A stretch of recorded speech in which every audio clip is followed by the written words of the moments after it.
Hello and welcome to another episode of Two Guys and a Chainsaw. I'm Todd. And I'm Craig. Well, it is about time for another request, and as always, we send our requests over to our patrons. Every request that we get goes into a stack, and then we pick out a few, usually try to follow like a theme or something so that they're all kind of comparable, and we put a little poll up there. Craig put the poll together this time, and what was the theme? It was like haunted house movies? Yeah, hauntings. Yeah, it was loose. A loose jumble of haunted house movies, and we ended up with a tie. A tie between Stir of Echoes and Grave Encounters. And at the time of this recording anyway, everyone got their votes in, and it's still a tie, so we flipped a coin. Actually, we had a preference. You did. I did. And I was willing to go along with it, because I also wanted to see Stir of Echoes. Had you seen this before? Oh, yeah. Okay. You know, when I watched it, I was like, God, I feel like I've seen it before, but I didn't remember any of it. Well, maybe that's good. You know what I'm saying? Like, maybe just kind of seeing it with fresh eyes, I think. Right. I kind of wish that I could see it with fresh eyes again. I've actually seen it many, many times because I think I probably mentioned this before, but when I was in college, I didn't have cable. I couldn't afford it. So I just had like this extensive collection of DVDs. And before the era of streaming, we would just watch the same things over and over again. Of course. And this was a movie that Alan and I both really liked. And so we would just pop it in periodically. So I've seen it a bunch of times. It's been a really long time since I've seen it. But watching it again, I actually kind of wished that I could be seeing it for the first time because there were no surprises. In fact, I found myself, I'm taking notes and I found myself typing out lines that I wanted to remember before they said them. Oh, no way. You have this movie down. Yeah, like I knew what the next line coming was and I knew it was important. So I already had it typed out before they even said it. So I'm glad that whether or not you have seen it before, that it was kind of fresh for you. I'll be interested to see what your response was. It might have been one of those things that like people had on, and I saw little bits and pieces, that kind of thing. It's a 1999 movie, and so I would have been in college when this came out. And it stars Kevin Bacon, and I love Kevin Bacon. I know. Love that guy. He seems like a cool guy, too. He just seems like, the coolest. And he just plays so many interesting roles, and he's good in all of them. And he was good in this, too. I thought the acting in this movie was solid. And the director is David Koepp. David Koepp. He's the career I want to have. He's more of a writer than a director. This is not his directorial debut, but it was his first big hit. Well, I mean, it was his first, big movie. And it probably would have been bigger if it hadn't come out the same year that The Sixth Sense did. Right. And so there's a big sense among the people who are involved in this movie that it just kind of got buried in the success of that and a couple other movies that came out around the same time.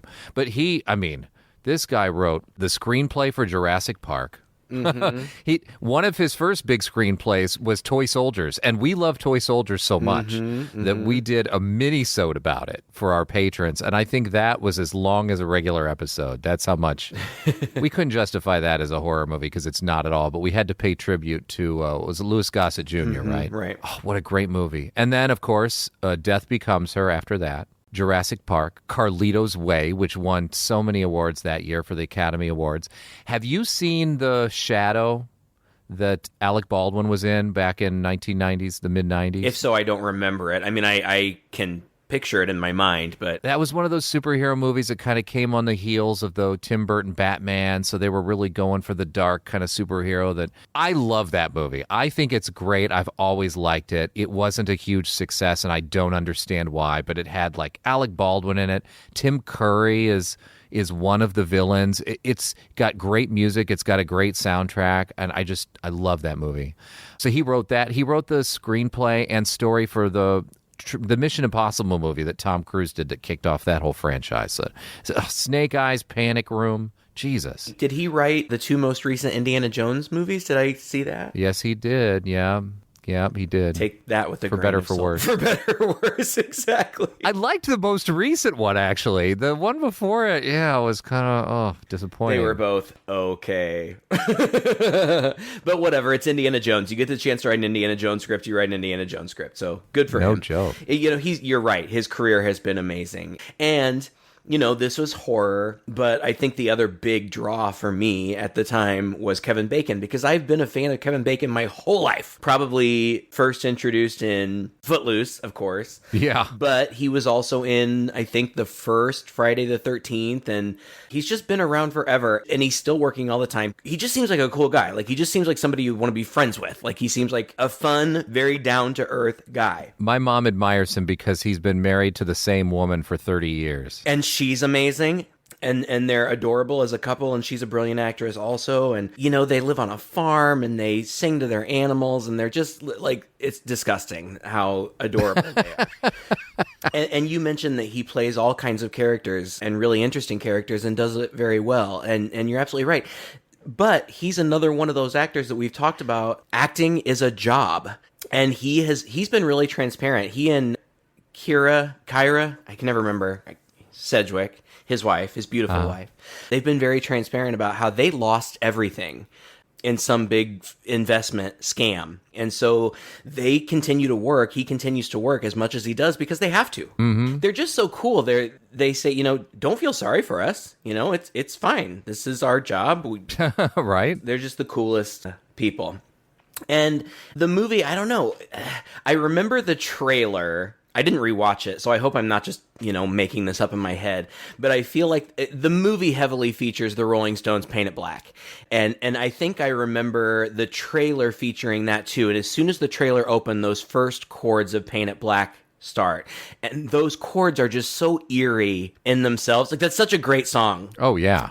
I love the Stones, particularly their older stuff. But funny enough, my 60-something-year-old mother went to a Rolling Stones concert last week. No way. With a bunch of other women of a particular age, and they had the most amazing time. I don't know what's more amazing, is that your mother went there or the Stones are still having concerts. I mean, I know, right? I think Jagger's like 88 or something like that. I don't know. He's right. Super old. But anyway, so that haunting song combined with kind of the haunting imagery that, you see. And I remember, in the trailer, you see Kevin Bacon being hypnotized because that's a big part of it. And the imagery of that scene, which we'll talk about in a second, but scored by the haunting chords of that song. And I was just in. And I'm pretty sure I saw this in the theater. I don't remember. All I know is I have the DVD somewhere and have had forever, and I've watched it a bazillion times. And I like it. I don't know that it's aged well. Or maybe we just don't see this type of movie very much anymore. I don't know. I can't put my finger on it. I know what you mean. Actually, it's filmed quite well. Oh, it's beautifully shot, I think. The cinematography is great. It feels 90s, but maybe only because I know it's 90s, because it doesn't have that distinctly 90s feel. And I don't know what I really mean by that. I guess just things are very well lit. Everything is quite clean. The people are clean. It's like it takes place in a suburban Chicago neighborhood, and it's just a bunch of white people. Yeah. And they're all just middle class. Well, I guess he's supposedly blue collar, but look at right, where they're living. That drove me crazy. I lived in that area, or an area very much like that. And he is a lineman, which is, that's actually a pretty lucrative career. For sure. You make money. But I don't even know if she works. I don't even think she works. I don't remember. But they live in this enormous brownstone. Oh. And at some point late in the movie, he's complaining about something. Like he's just all worked up about something. And so he tries to turn on a water spout and it doesn't come on. And he, under his breath, mumbles, $800 a month, my ass. And I was like, I don't even care. In 1997, when this movie was probably made, there is no way that huge ass brownstone was $800 a month. My God. Then you know what? If they were really hard up on money, they could sell their furniture and all their fancy china and all the stuff that was outfitting this house. I mean, I lived in a 2-bedroom flat on the 3rd or 4th floor, and it was $1,200 a month. Now, it was in a beautiful area, and, it looked a little bit like this area, except the brownstones weren't separated. Everything was kind of connected. So it was a nice area, but still, come on. I know. But we're getting into the minutia. I think maybe part of why it seems a little bit dated to me is because I feel like we consume this type of story now more through television crime procedurals. Yeah. It's like a one episode. Yeah, this movie in particular reminded me of the show Cold Case. Did you ever watch that show? I never did, but I've heard of it, and it sounds like an awesome show. It was really good, and it was just like this. It was, they were digging up these old unresolved cases, but you always within the show, as they're investigating and interviewing people, you get to see in fuzzy recreation the flashbacks to the events as they really happened. Oh, okay. And then in the end, it's always centered around a murder. It's always homicide. In the end, the person who's dead, the actor who has been portraying them, appears and locks eyes with the lead investigator to be like, thank you. while an amazing pop culture in the now moment song plays in the back, or just something that's really relevant to the story like this. Now, Paint It Black isn't necessarily relevant to the events of the story. It's just kind of a theme, both visually and audibly. It's just kind of a theme, but it works, and it's that kind of tie. Yeah. Seriously, you can go back and watch old episodes of Cold Case.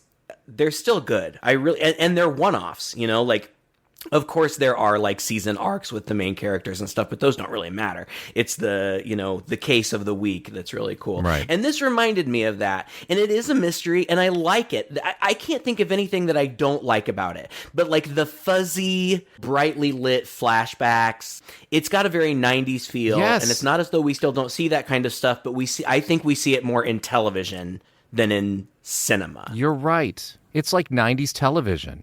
And it could have been, now that you mention it could have been an episode of one of these things. It very easily could have been. I mean, that's not to disparage it. It just, it's that kind of story. I think that it's elevated by the style and by the acting. I think Kevin Bacon gives a tour de force performance in this movie. He basically carries the whole thing on his back. It's all about him, really. It is all about him. And he does a really good job of playing tough, but vulnerable. I think that he is a tough guy. And he's also a trouble guy. Okay, so, they're like this blue-collar, lower-middle-class family. They live in this decent neighborhood. Like you said, it's a bunch of white suburbanites. They have block parties seemingly every night. Yeah. That was another thing that I was rolling my eyes at. But on the other hand, I was I kind of like seeing this portrayal because... Talking about my family, I'm the oldest of three, and my second oldest sister, she and her husband have, in their later years, like me, like my age, they managed to have these kinds of parties with their neighbors. Mm-hmm. I don't. But, they, open up the garage and people come in and they drink and smoke cigars and turn on music and talk about what's going on and things like that. And I think that's really cool. It's like college continued for them. I wouldn't have believed that, this actually happened, except, like I said, my sister and her husband do this in Kansas City on a fairly regular basis. Still? Well, I don't know. Because I think it's a dying practice. I just read an article yesterday about third spaces. Back before the era of, the internet, we had work, we had home, but then we had all these third spaces too. Yes. The mall or the arcade or the roller rink or the bowling alley. Or block parties. All these third spaces where you could interact, do things, occupy yourself, and interact with other people. And they're disappearing. All of those things are disappearing. And I think that this type of social interaction between neighbors is disappearing too. I know my neighbors by sight. I'll throw them a little wave, if I drive by or whatever, but I don't even know their names or anything. Don't get me started on this, man. I have a whole life philosophy built around this concept that's one of the reasons why we're so polarized right now is that people don't get together face to face and just interact. People just say stuff online to folks that they would never say in person, and people have more patience with each other in person. They just navigate things better. And the less we practice that, maybe the more we'll even lose that skill. Yeah. And then the only people you're having a block party with are the 5 or 6 friends that you met online that you know you already agree with on anything. And the reason you're having this block party is so that you can talk politics and bitch about some other group, right.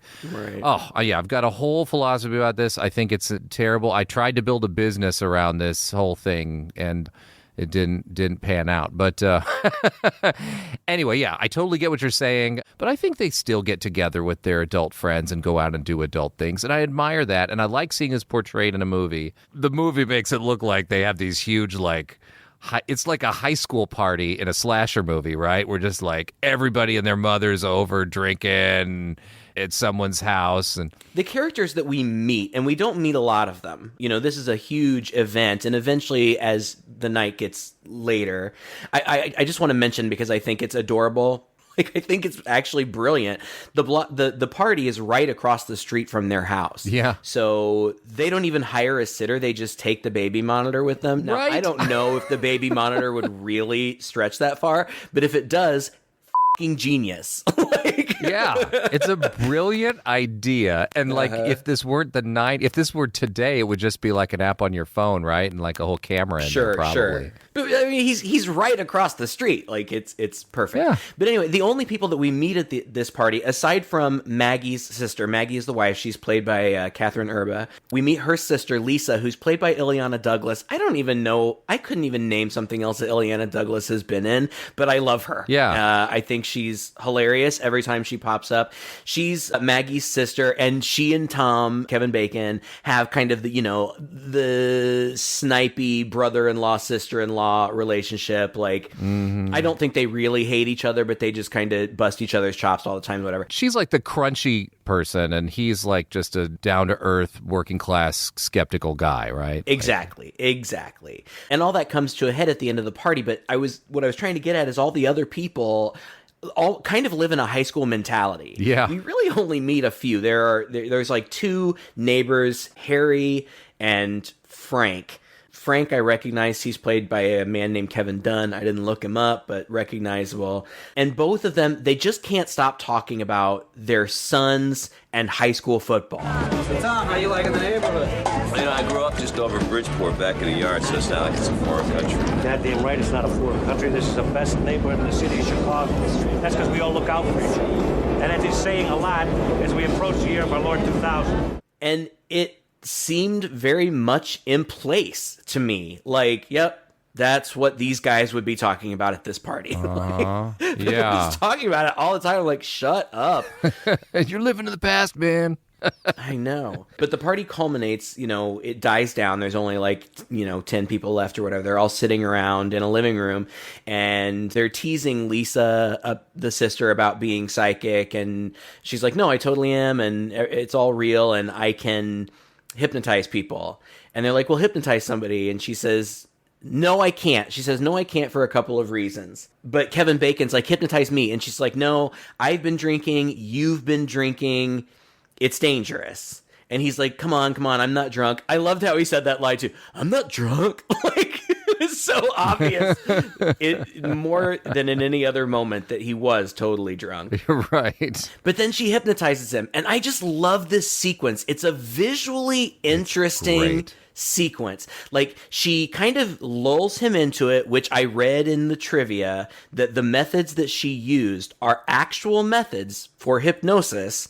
They were actually concerned that audience members might fall into hypnosis. So at the end of the sequence, there's a bell tone that's meant to bring people out if they have fallen under. And according to no way. And according to, what I read, who knows, but some audience members supposedly did kind of go under, but were brought out by that bell tone. Hypnosis is a real thing, Sure. but it's not what movies make it seem to be. I mean, there are no magic words that do it, right? But it's just suggestion, but it really depends on the participants' willingness to go along with it. Right. You can't really like hypnotize people against their will. But I don't know. I suppose if there were audience members who were kind of really into it and really willing to go along with it, maybe they fell under or something. And maybe it would it may be too long, I don't know, but well, she says something like, it's risky, I may end up opening doors that you've never opened before. And he says, well, what's the worst that can happen? She says, close your eyes. Now I want you to pretend you're in a theater, a movie theater. You're the only one there. It's one of those great old movie palaces. And you look around, it's a huge empty theater. You notice that the walls of the theater are painted in black. The seats covered in black. And in the whole pitch black theater, there's only one thing you can see, and that's the white screen. It's almost like he's kind of falling away from her, and immediately his mind, and what we're seeing is what he's seeing in his mind. His mind pictures theater for the stage, like for a stage production. And then it says a movie theater, and it immediately switches to a movie theater, and everything just gets washed over in black. And all of this is just really cool fading effects, but they're fast. Like, yes. It's not like it takes him a while to conjure something. She just says something and it immediately shifts in such a really, really cool way. I love it. And then she says, you look at the screen and there are letters on the screen and you can't quite make them out. You float closer and closer to the screen, and we see all of this. And you finally, when you get up in front of the screen, the letters say sleep. And then it goes into a bunch of quick shots. There's just a really quick shot of their house, and you hear screaming, and then it seems like you see like somebody's face like struggling under plastic, and then snap, he wakes up and he's freaking out. And everybody else is amused because she, Lisa, has successfully hypnotized him, and she's had him do things under hypnosis that they all saw. Like, I don't know, she made him say something funny, I don't remember, but the thing that they were most impressed with was that he stuck a safety pin all the way through the meat of his hand, and she told him, stick it through and only bleed on one side, and he did. And so they're all amused by that, but he's freaking out, and he's also really thirsty. I guess being hypnotized makes you thirsty. I don't know, it's a thing in this movie. It's a cool sequence because it takes us into him instead of, like, I don't know, every time I see hypnosis on TV or in movies, it's usually we're watching the person being hypnotized and we're seeing what they're spitting out. We're rarely ever in the mind of the person being hypnotized. This is what it would be like. You just wake up and like all this stuff that he's not aware of, they're all laughing their heads off that he did, right? And we don't even know what it is because we didn't see it either because we were in his mind.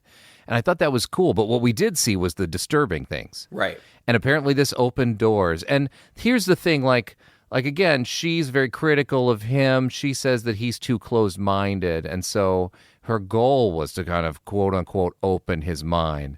But now the conceit is his mind has been opened, like psychically. Yeah. You know, so now he sees things and is aware of things and is tapped into the otherly realm in certain ways. And man, if we could just do this to everybody, that would be kind of cool. Well, I think that to sit down at a party and do that. I think that the movie suggests that he has always had these abilities. He just hasn't opened those doors before, because the son, I totally skipped that. The very opening. The opening scene of the film, if I'm not mistaken, is his son is looking straight into the camera. Yeah.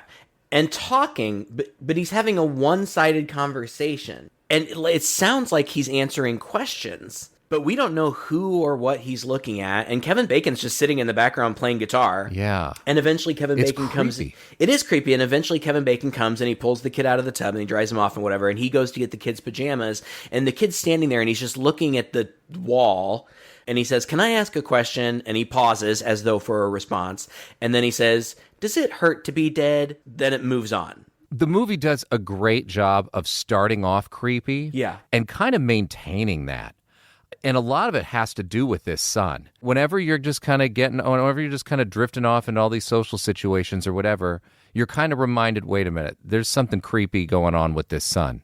Like even when he's at the party, that baby monitor is crackling and you can hear the son asking questions of some other person who's obviously, he's in bed in what's supposed to be an empty room, right? And so there's just sprinkles of that kind of thing throughout it that just make it so creepy. From the beginning, I felt like the movie from the beginning and all throughout was unsettling, even before the main events start dropping. I know, that's what... And I like It's that. funny because I told Alan, I'm like, I don't know what I'm going to say about it because I still like it, but I remembered liking it so much. And I don't know that I liked it that much this time around. And I said, what is it that we liked about it? And he said, I don't know, it was just different. And I said, what do you mean? How was it different? And he paused for a second, and then he goes, I don't know, it just scared me. Well, I think you might have hit it earlier, like it was different for the time. I mean, for a mainstream movie to kind of be like this. I mean, think about when Sixth Sense came out. At the exact same time. At the exact same time. That was huge, and that was a mind-blowing movie for all of us. But would it blow your mind now? Probably not, because I feel like that was the very last moment where you could still surprise people. I think that now we would all know. That's true. We would all know the big twist before we even got into the theater, unless we worked really hard not to find out. Now the trailer would spoil it. Yeah, it totally That's would. what would happen. So lame. Oh, God. Yeah, what I was going to say before is I think it's suggested that Kevin Bacon does have psychic abilities. He just didn't know it before. And this is based on a book by Richard Matheson, who has written a lot of really cool stuff. He's brilliant. He's been all over film, mostly sci-fi, fantasy, Twilight Zone. So many Twilight Zone episodes were either written by him or based on stuff he's written. I might be wrong, but I thought he might be the original author of Planet of the Apes. And he definitely was the original author of I Am Legend, which has been done like 6 different times. First by Vincent Price. Did you ever see that one? No. The Last Man on Earth? No. God, it's okay. It's actually kind of a boring movie, but I love Vincent Price. I'll watch him in anything. Right.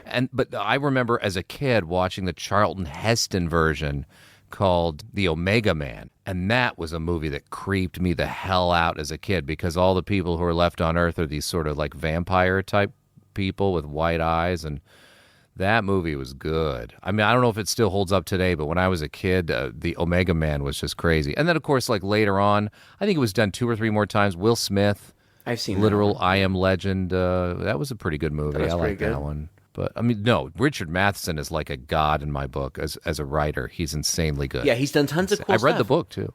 You read this book? No, I read I Am Legend. Gotcha. Sorry, I was got going off to on a say, tangent. I want to read this book now because I think that they made some pretty significant changes, but one of the things that's in the book is that we get more background about Kevin Bacon's character. Like, as it turned out, I think he was working as a lifeguard when he was a teenager, and his psychic abilities helped him to save the life of Maggie, his wife, and that's how they met, and that's how they got together. And like, there's other changes too. I would be really interested in reading the book, but I do think, because he immediately starts having visions. First, he's asleep. Well, he's tossing and turning in bed with his wife. I want to say again, this scene where they're just laying in bed and they're lit from the lights outside, and it's all blue light, and it's so much blue light and shadow. I think that there's a lot of really good cinematography. I think this movie is stylish in the way that it's shot, and I think that attention is paid and care is given to what you're seeing on the screen. And I really appreciate that. And then he starts having these very stylized dreams of the hypnosis. But he has his wife starts to make love to him, but he starts having flashes of some really horrible imagery, like a bloody tooth skidding across the floor and a fingernail breaking, and really gruesome stuff that pulls him out of it. And at some point, like, he can't sleep, so he goes downstairs and he puts on the TV. But I love this shot. He grabs the remote off the coffee table. He sits down, he turns the TV on, he leans forward, and the camera follows him as he leans forward to put the remote back down. And when he leans back, there is a ghost. Yes. Sitting it's like right a classic next to him. jump scare. It's fantastic. But it's so effective. The movie's full of these little moments, and they're good. They're creepy, and I jumped almost every single time. And then I don't remember if it's at this moment or a little bit later on the heels of this that he goes to the bathroom and he looks in the mirror and he sees his tooth and he pulls his tooth out and drops it in the sink. And then when he looks back up, I mean, and like, his lip is bleeding and everything like that. And he looks back up and suddenly his tooth is back and it's all clear and whatever. And I read I don't know if it's a trivia or Wikipedia, that shot was done all in one take. I think I read that too. Yeah, that he had like a false tooth in front of that tooth and he pulled it off and then dropped it. And that when the camera panned down, quickly someone from off camera ran in with a rag and just like wiped the blood away from his face and that black piece or whatever was on his real tooth, just in time for the camera to pan back up again. That was cool. Yeah, I don't know. I think that ghost reveal that I just talked about, I think that was done in one shot too. I think the actress slipped in, quickly when the camera was briefly panned away. And why not? Yeah. Sure. But I mean, I say ghost, she's brighter. It's almost like she seems corporeal. I mean, she seems like she's physically there, but she also almost seems like a television image or something. Like she's brighter, or she's kind of all in blacks and whites and grays, and she's got kind of a glowing aura around her. Mm-hmm. But she's not a wisp, it's not like she's like a wisp of smoke. She's there. And he's freaked out, and of course he is. And the next day he's freaked out, and he calls his sister-in-law, and he's like, "Did you do something to me?" And she's like, "No, not really. I mean, yeah, I did." And she says, "I just said, when you wake up, your mind will be totally open." And I think she was speaking figuratively, like you'll be more open-minded. Mm-hmm. But he apparently psychically took it as your mind is open, like open to all these other things. And he's kind of troubled by this for a while. Then there's a scene where, I feel like they just went out the night before, but apparently they want to go out again. And the mom is in the foreground on the phone talking. She's like, how are we going to get a sitter or something? The kid is in the background behind her, again, talking to somebody who's not there. And then he says over his shoulders to the mom, "Try Lucy, ask her about so-and-so." Out of nowhere, he knows. So she calls her friend Lucy and she's like, "Oh, do you guys use so-and-so for a sitter? Yeah. Are you going out tonight? No. Great. Okay, well, we'll hire so-and-so." So they hire this girl to come over. So obviously, this has been suggested to the kid. I mean, we see it happen. We don't hear it, but we see it. Mm-hmm. This girl comes over, and Kevin Bacon opens the door, and immediately when he opens the door, everything goes red. Like radioactive red. There's even like a buzzing, like a radioactive buzzing. It couldn't be more like warning, warning. Like that's what it looks like. And he's really unsettled, and he keeps looking at her, and she's looking at him. Now, really, the reason that she's looking at him weird is because he's looking at her weird. She's just this teenage girl. But he's got, he's just really bugged out. But you're not sure at this point, right? No, we only don't know that in retrospect. Yeah. We're like, is she creepy? What's going on? When I'm watching this the first time, I'm thinking, bro, this is clearly a warning. Like, something is not right. Yeah. And I think that's what he thinks too, but this is also new and he doesn't know what it all means. He's very unsettled, but he goes. And again, the entire neighborhood is going to a football game, and you would think they were, trying to get in to see the Rolling Stones because there's crazy security and like this crowd of people that are just like crushing themselves to get into this football stadium. He keeps seeing red everywhere. He keeps getting these flashes of red. Meanwhile, the babysitter hears the kid on the baby monitor, and he's saying things like, "I don't know, I haven't seen her yet," and like weird, creepy things. And so she goes up to check on him, and she's like, "Who are you talking to?" And he's like, "Samantha." She's like, "What?" And he's like, "Yeah, Samantha. I talk to her all the time." And the babysitter starts freaking out. Yeah. Where is she? Where do you talk to her? And he, I don't know, it doesn't really seem scared, but he's like, "Stop yelling at me, you're hurting me. But he won't really tell her anything. So she grabs him and throws him over her shoulder and runs out. Now, I have no idea what's happening at this point. Yeah, I was so confused. But Kevin Bacon, it's like he knows, like he gets a flash of red again, and he says aloud to himself, she's taking him.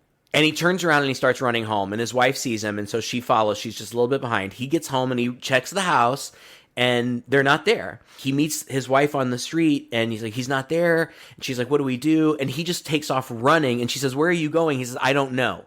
They end up at the train station where they find the girl, and there's a big confrontation with the police because obviously Kevin Bacon and his wife are scared. They don't know what's happening. Mm-hmm. You know, this babysitter has stolen their son, taken him to the train station. They assume she's trying to board a train. Yeah. And there's a big confrontation, and the girl, the babysitter, is very upset. If you tell me where she is, your hands off. Tell me where she is. Hey, everybody shut up. Are you okay? That girl kidnapped our son. Did she hurt you? Is that your child? You asked him about Samantha. I'm asking about that boy who sure as hell doesn't look like he belongs to you. Wait, I can explain this, all right? I'm not talking to you. I'm talking to her. Is that boy your child? No. She was babysitting for us. We never used her before, but Do you know what you've done as a felony, young lady? You can go to jail for this. Where were you taking him? I wasn't taking him anywhere. Then why the hell did you bring him to a train station, I huh? want to press charges. Look, she came here because of me, all right? I work here. I'm her mother. Her mother? When are you going to ask them some questions? When are you going to ask them about Samantha? And the story comes out that this babysitter, her older sister, has been missing for a long time. And she's presumed run away. But the sister says she didn't run away. She was taken or kidnapped or something. And she's hysterical. She's crying. I mean, it's a really kind of very sad, emotional scene. And the cop asks the mom, you know, is this all true? Yes, it's all true. And the mom pulls out a picture and says, this is her. This is my daughter. And she shows it to the cops, and the cop hands it to Kevin Bacon and his wife and says, do you recognize this girl? And it's the girl. It's the ghost girl. Mm-hmm. But they say no. They both say no. And the cop says, do you want to press charges? And Maggie, the wife, says yes. And Kevin Bacon says, no, we don't want to press charges. Let's just let it go. And he explains to her immediately, you know, they round the corner and start going up the stairs. And she's like, what the f***? And he's like, it was the girl. It was the girl that I saw. So, I mean, it's pretty clear at this point that this is a haunting. Yeah. And this ghost is trying to communicate. But at this point, they know that Jake has something to do with it. That's their kid. And so as soon as they get home, they sit him down, and he's just playing and like humming to himself. And they're asking him questions like, who's Samantha? Do you talk to Samantha? Where do you talk to her? And he's only giving vague answers, or maybe not really any answers at all. Mommy's asking you a question, bud. Is Samantha someone who talks to you sometimes, Jake? Can you remember any of the things that Don't ask the boy any more questions. Talk to me. Yes. So creepy. I would have bolted out of the room at that point. I don't care if he's my son. That was.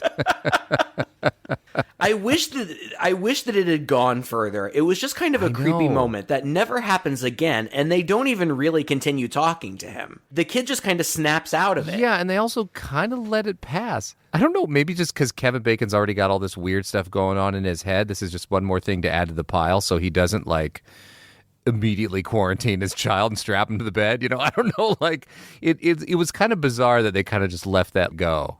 Yeah, I mean, after all of that, they go to yet another block party where Tom asks those two football dads that he's met before about if they knew anything about a girl named Samantha.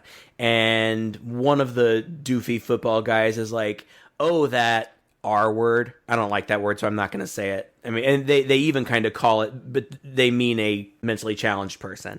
Yeah. Even one of the main kind of douchey dad, after that guy says that word more than once, he's like, come on, don't say that. So even in 1999, they knew a little bit better. But these guys are kind of like, yeah, she was around her. I chalked it up to a runaway or whatever. I've got to say, like, by this point in the movie, I was like, I pretty much had it all figured out. I just didn't know the details. See, other people, I've read online that other people say that it's predictable. One of the main reviews, just a viewer review that I read was, the heading was, just goes to show predictable can still be entertaining.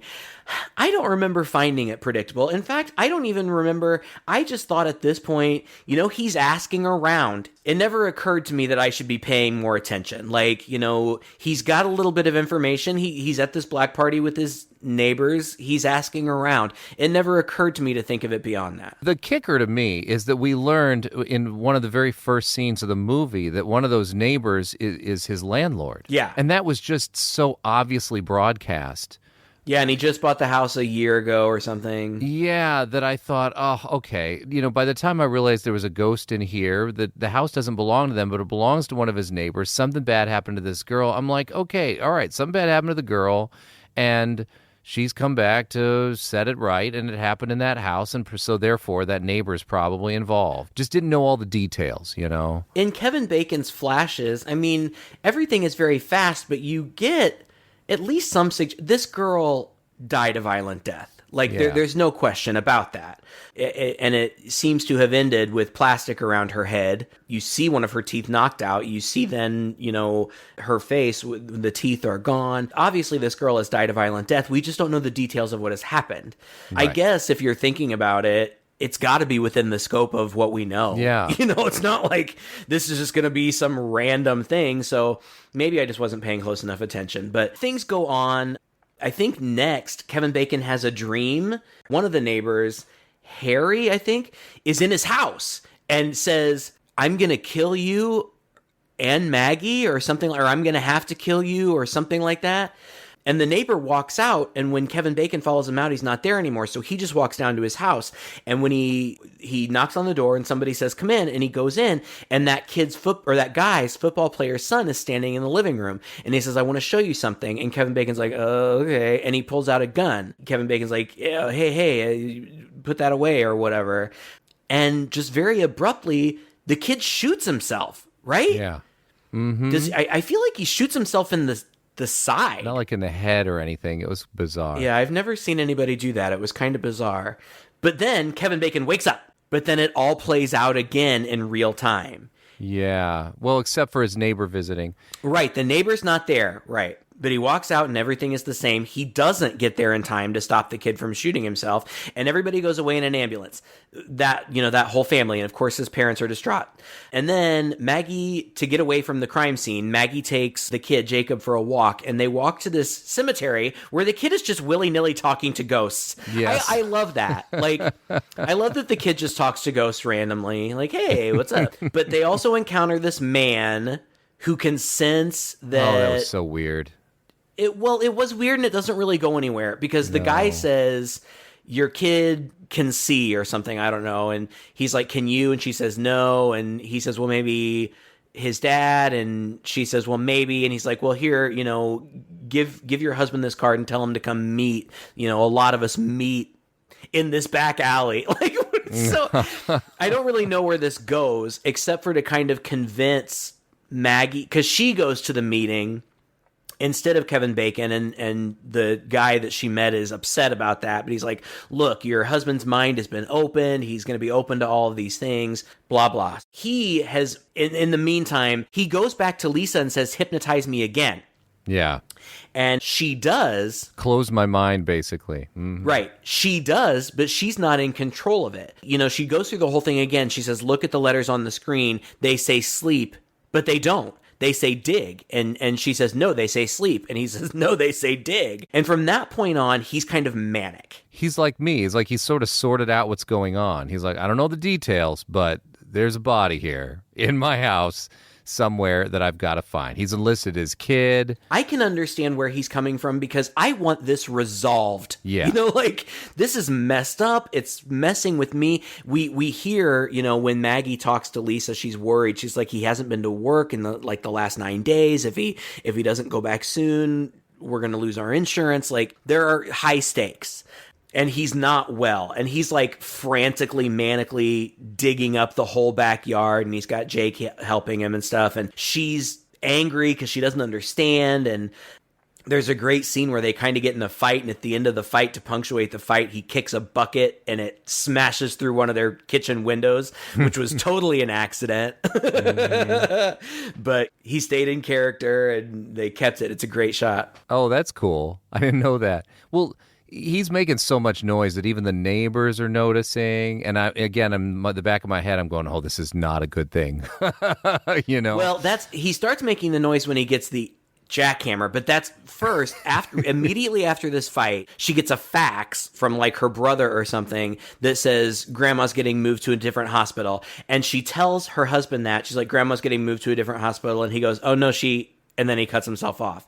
And then the phone immediately rings, and it's Maggie's brother, and the grandmother has died. And he knew, and Maggie knows he knew, but she has to go away for the funeral. And he doesn't want to go, and she's pissed, and they have a little marital spat about that. But it gets Maggie and Jake out of there so that now he can just run wild. And he does. He tries digging up the backyard. He's not finding anything. He goes down to the basement to try to figure out something that's wrong with the water. Like, he can't get the water to work outside. But while he's down there, I guess it occurs to him that maybe he should be digging down there. Yeah. And he starts digging in the basement, and then like he tries doing it with a pick, but it's concrete. So he might be able to do it eventually, but it's going to take a lot of time and effort. So he goes and rents an air-powered jackhammer from Menards. And that's when the neighbor across the street hears him. And not only is he jackhammering, but he is screaming maniacally. Yeah, he's just insane at this point. But it's an interesting character thing because this kind of coincides with his continuous complaints about how he's just a boring person and there's nothing significant about him or whatever, which, was something that his sister, the whole reason he was hypnotized was to shut him up about that. But then, he yells at his wife when they're having that argument. He says, "This is the most important thing that's ever happened to me. I need to see this through. I can't go. I've got to keep digging." And so it all kind of tracks. It probably reads better in a book than it comes across on the screen. I don't think that it's really an original concept of somebody becoming obsessed with something and kind of losing themselves to it. But The Burbs is funnier version of this, really. It kind of feels like Poe, like... Oh, for sure. The Telltale Heart or something. He's got to figure it out. And it drives him crazy to figure it out. But while he's down there, he accidentally bumps into a wall. And part of the wall, it's like a stone masoned wall. And part of the stones fall down and there's like some brick behind. But I don't know if this is a flaw in the set or if it was intentional. I'd like to think it's intentional. It seems like very loose brickwork. Yeah. Which would kind of make sense because they would have been doing it in a hurry and, but he's very quickly able, he spent all this time digging up the backyard and trying to dig up the yard and literally... Poor guy. He brushes against the wall and it falls out. I know. I thought, oh, how frustrated would you be, right? Also... Screw that ghost for telling me dig. I know, that's not digging. It's not digging at all. Put wall on the boy. Come on. God. But anyway, so, he pulls the brick down, he pulls the stone down, he pulls the brick down, and he immediately finds... Plastic. Well, I think it's the coat first, and we know it's the girl's coat. We've seen it. And he pulls that off, and it's plastic underneath, and he cuts it open, and there is a mummified corpse in there. With some hair in its hand. Convenient. What a convenient oversight. And lucky for them that in all of the business of moving her around and entombing her in this wall that it didn't fall out. Right, that too, yeah. But anyway, we get the backstory, and it's horrible and tragic. It reminds me very much you always get, in those episodes of Cold Case. Eventually, you get the scene of the murder. You see what happens.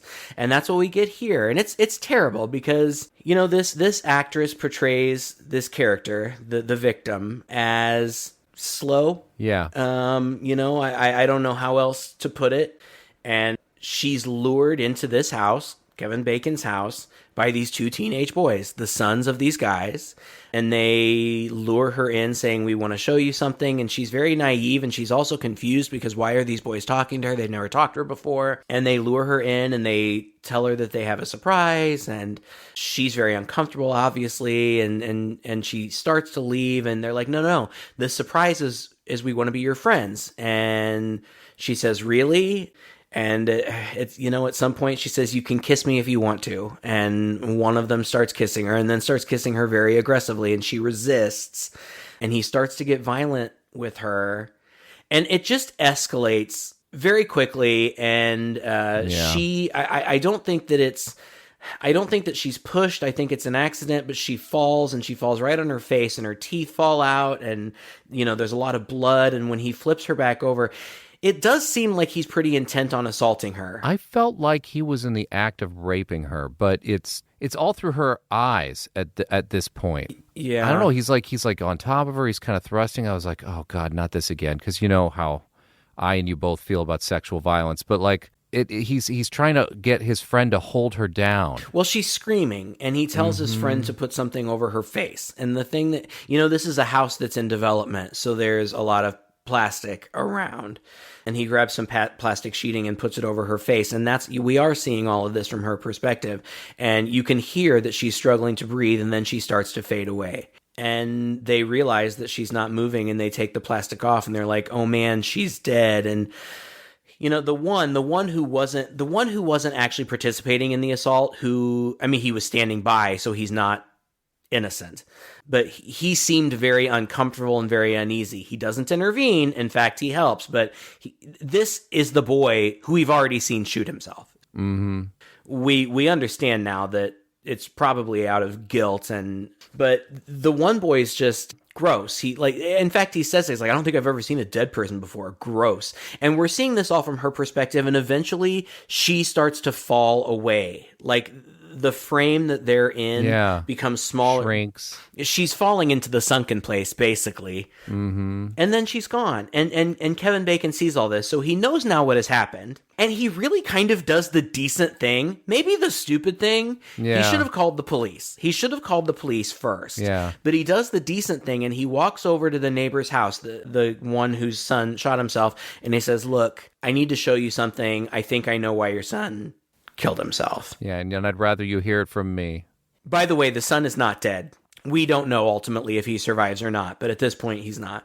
And the guy, the neighbor, seems a little shifty, but it may just be because he's concerned about his son. He's trying to get back to the hospital or whatever.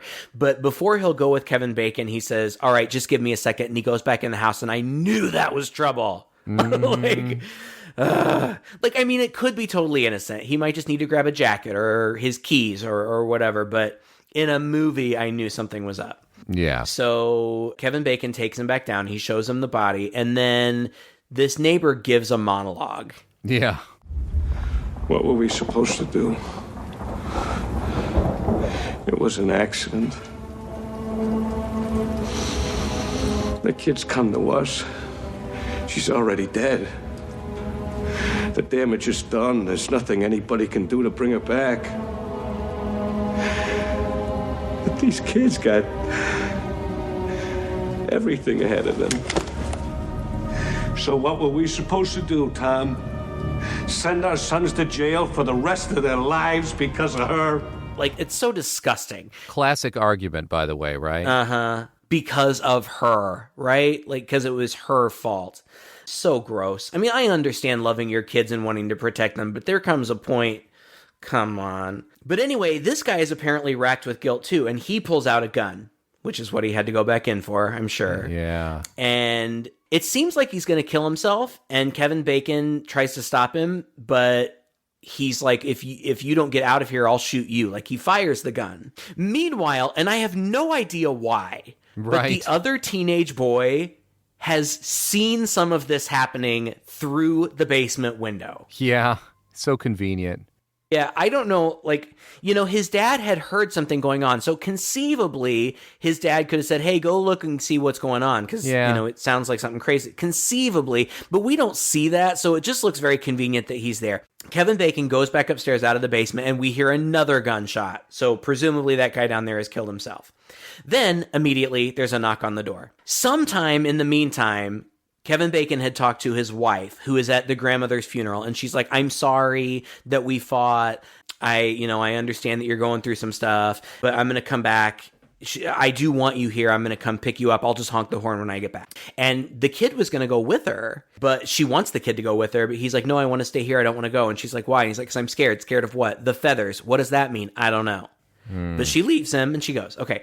Meanwhile, back at Kevin Bacon's house, the doorbell rings. And he opens it, and it's the landlord and his kid. And they force their way inside. It's obvious they're going to kill him. Yeah.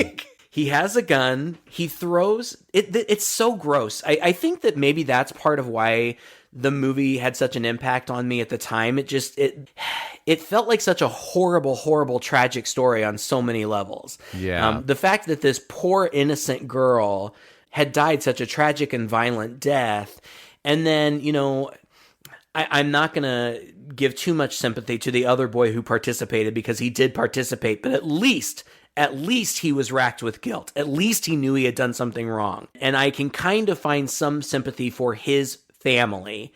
They knew. That family knew they were doing something wrong. Mm-hmm. The dad and the son were both racked with guilt about it.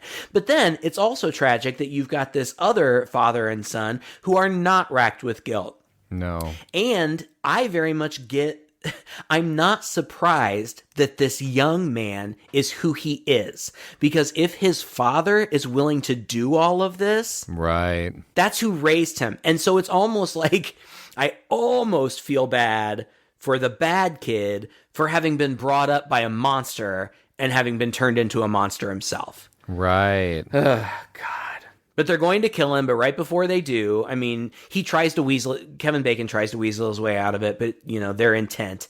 They've got a gun, and they're drinking whiskey and blah, blah, blah. And right before they're about to shoot him, you hear the car horn, and it's Maggie outside, sitting in her car, in the rain. Stupid trivia fact, it was actually raining the night that happened, and they tried to shoot it, but the rain didn't look real enough. The real rain. So they had to build a structure over her car to shield it from the real rain, and then turn rain machines on underneath it. That's craziness. It's so funny. But anyway, she starts to go in, but as soon as she starts to go in, all of the lights in the house go off.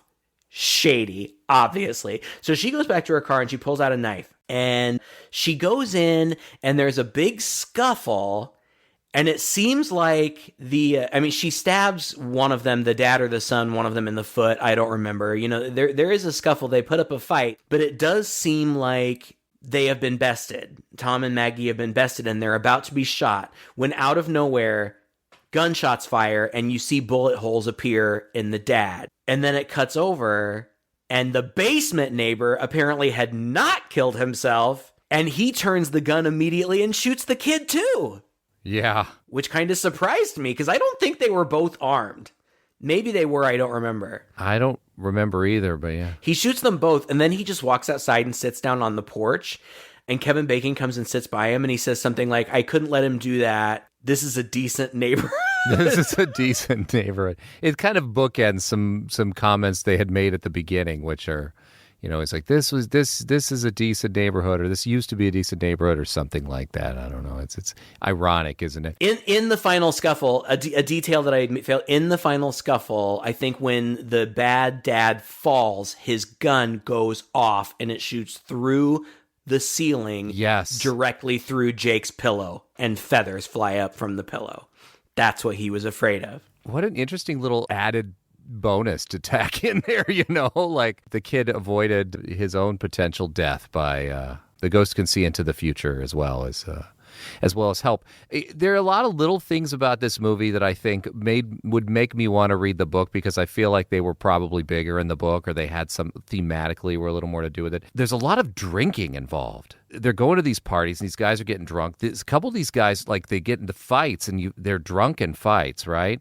And these kids, when they're getting ready to assault the girl, they're drinking to get their courage up. Yeah. And then the bad dad and his bad son, when they burst in, dad hands his son a flask and is like, drink this. Like, he's giving him alcohol to give him the courage to do what they're about to do. All of that was just so icky. Mm-hmm. Those are nods to something that's probably a deeper theme in the book. The other thing, was the thing we had mentioned earlier that really went nowhere was the quote unquote magical Negro in the cemetery. And the minute that guy turned around and he was black and he gives the people a look and is following him, it's like, your son, he has the eyes. I'm like, or is it The Shining? It's Dick Halloran. I know, right? He even looks similar. I was groaning. God. And people point out, I mean, I guess the alcoholism also is a lot like The Shining. People do point out the sort of similarities between this and The Shining. I mean, Richard Matheson's novel came out in 1958. So that was before Stephen King wrote The Shining. So if anything, Stephen King might have been influenced by that. But I always hate seeing that in a movie because it's just such a racist trope. I know. Especially here where it goes nowhere. Well, and especially like the first time we meet him, I think he's a police officer, I think that it's a funeral for a fallen officer, I think. But then the next time you meet him at this like psychic meeting, he's in like some like tribal garb. Like, what was that supposed to be? There's a guy yelling at him from the back. He's like, you're not supposed to be here. I'm like, what is going on here? We'll never know. We have no idea. Is this a meeting of psychics? I don't know. It was weird. To wrap up the movie, everything's okay, and everybody's outdoors and the police are arriving, and you see Samantha looking down from the window, and then it pans down to the street and she's standing in the street and she's in color now, and she looks as she did in life. She doesn't look ghostly anymore, and she smiles and she wraps her coat around her and she starts walking into the night, and she just kind of fades away into the night, and that's nice. I mean, I do like that. That's what cold cases like too. It's always some terrible, violent murder, and you have to unravel the mystery and see it all play out. But then in the end, the bad guy always gets caught, and the spirit can be at rest, and that's satisfying. I liked that show a lot. I would watch a show that was nothing but these stories, one after the other. I mean, it's classic. It's classic for a reason. It's so satisfying. It's like typical Agatha Christie. I was getting What Lies Beneath vibes. Another one that maybe we should consider doing sometime. I love that one. Sure. Yeah, it's like so many other movies, and maybe that's why, like you said, it didn't really hit. Well, there's the funeral for Samantha, and then the family drives away, and Jake is in the back seat, and he starts hearing voices from every home very ominously, and he covers his ears, and that's when it cuts to black, and that's the end. But the suggestion is like, he is going to continue to be haunted. Now, whether or not Kevin Bacon is, I don't know, but this kid certainly is, and he's going to be inundated. It's just so bizarre. These things happen. They just happen. But it's so strange that this and The Sixth Sense came out at the exact same time. Right? He hears dead people. I know. Because they have such blatant similarities, but they were being produced at the same time. Who knew? And The Sixth Sense was such a phenomenon that I know that it just overshadowed it. Now, we could have a debate on whether or not The Sixth Sense is a better movie, and maybe it is. But it's unfortunate that this one kind of got lost, throwing the baby out with the bathwater, kind of. Right. Because I do think it's a good movie. I think that Kevin Bacon gives a great performance. I think it's got really interesting style. There are certainly... I really don't have many criticisms of it. If I had to, I would say that there are some... They're not even loose ends. They're just plot points that are introduced that go nowhere. Like the little kid speaking in a scary ghost voice for a second. Like, if that was great, it was very scary and effective, but if you're not going to use it, it's a little bit cheap to throw it in there just for that one scare. Yeah. Throwing in the big deal about the wife being pregnant in the very beginning and then never mentioning it again. Right. I wonder if that was a product of rewrites. I think that I read that in the original script at the end of the movie, she was supposed to give birth, and it was supposed to be clear that her new baby daughter also had these abilities. I wonder how they were planning to make that clear, by the way. Was the baby going to come out? You're like, look who's talking. Look who's talking to dead people. Look who's talking to dead people. We should write that movie. Well, I like that idea, actually. I think this is get somebody famous to like voice a baby talking to dead people. That'd be awesome. Psychic babies solving cold case files. solving mysteries.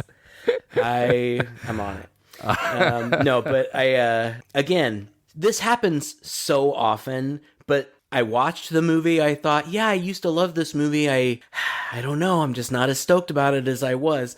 And then we sit down and talk about it, and in talking about it, I'm reminded of all of the reasons that I liked it. Yeah. And I do. I think that it's very good.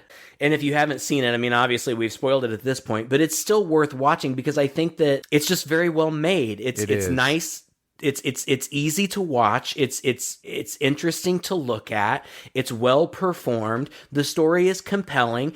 It's upsetting. It's tragic and sad, and there is violence, and there is at the very least implied sexual violence, which I know is tough for a lot of people, myself included, but it felt like a very compelling story. I wanted to know what happened to Samantha, and I wanted justice for Samantha. and I felt like you get it, and so ultimately it was very satisfying. I give it 2 thumbs up. I very much recommend it if you haven't seen it. I would echo that. Absolutely. I feel the same way. I mean, it was solid. It's a very mainstream movie, you know. It's a very mainstream horror movie with big stars in it, big names behind it. Like I said earlier, it all has that kind of clean feel to it. Not a hair out of place on a person. All these working class people still, there's not a speck of dirt on their clothes. But it's got some... Yeah, I want to respond to that just briefly because I actually, one of the things that I liked about it was that Tom and Maggie were a little gritty. They lived in a very nice house, and they lived in entirely white neighborhood. You mean their personalities? Yeah, they seemed cool. Yeah. I believed that they were cool people, and they had met when they were young and cool, and I felt like that was part of the plot, was that they were kind of struggling with, now we're middle-aged white suburbanites, who are we? You know, like... Right. He had aspirations of being a rock star, and you know, now he's just a lineman, and you know, he's worried that their life is boring, and she confronts him at some point near the end of the movie and says, every time you talk about your dull, boring life, what you're talking about is our dull, boring life. And what does that mean? Right. I totally believed them as a real couple who loved each other deeply and were super hot for each other and had great sex, but were struggling with being adults and being parents and it's very that kind real of stuff. So I thought it was real and compelling. No, you're right. But as a ghost story, it's pretty pedestrian, I think. Again, I don't have a problem with that. Crimson Peak and What Lies Beneath and so many ghost stories are exactly the same, and it's anything Agatha Christie you read, it's half of it's like this. You know, that's fine. Like, we like these stories, and so I don't have a problem with it. It's well made, it's well told, it has some surprises in it. Like I said, I found it a little predictable about halfway through, but fair. Maybe I just felt more satisfied at being able to figure it out too. Sure. That's a good thing. Sometimes I don't understand why people complain about a movie being predictable. Sometimes it doesn't matter that a movie's predictable. It's still just a great story. Agreed. Other times, maybe you're just kind of clever. Yeah. You just give yourself some credit for that and don't knock the film. Yeah. What's worse is a film that does not give you enough information to be able to sort it out yourself. That's actually not a big knock on it as far as I go. I would totally recommend it as well. And I also want to thank Paul. Paul is the guy who originally, I think a couple people have mentioned it since then, but Paul was the one who originally put in the request many years ago. And we're finally getting around to it now. So, Paul, if you're still a listener, and I sure hope you are, thank you for recommending this movie, and we're sorry it took us this long to get around to it. And thanks to the patrons for suggesting it to us. If you would like to be a patron, just go to chainsawhorror.com and follow the links. You'll find our Patreon, where you'll also be able to vote on our requests and what we do coming up, as well as a lot of other things that we talk about. Please go check that out. Just find us online, chainsawhorror.com. You can just Google us, Two Guys in a Chainsaw Podcast. Leave us a message, leave us a review, and send us more requests. Until next time, I'm Todd. And I'm Craig. With Two Guys in a Chainsaw.